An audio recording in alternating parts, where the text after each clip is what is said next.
Քո սուրբ խոսքերով պատմում ես դու մեզ քո աստվածային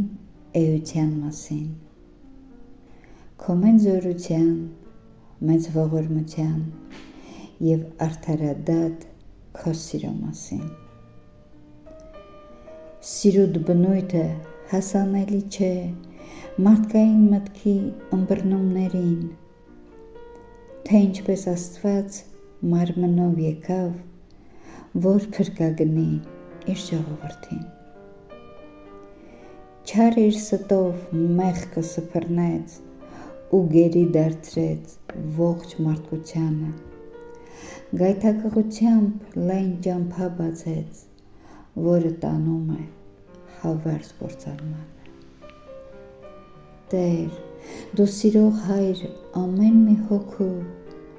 ճշմարտությունն ես բացում բոլորին, որ մենք հավատանք, որ մենք ընդունենք ու չարի գործին հակառակ կանգնենք։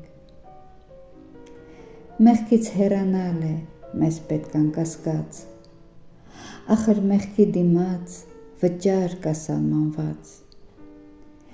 մեղքի վարձը մահ է, թե չապաշխարենք, Հիսուսի արյամբ մեղքից ազատվենք։ Բացվեց նոր ճամփա, նեղ ու քարքարոտ, օգնում է անցնել այն իր շնորհը տալով, միայն մեր կյանքի օրերի վերջում սխալված չլինենք մեր ընտրության հարցում։ Չկան սխալական մարդ այս աշխարհում, թեկուզ սխալվում ենք, բայց ապաշխարում։ Չսիրենք մեղքը իր չար էությամբ, այլ հեռանանք դրանից Աստծո օգնությամբ։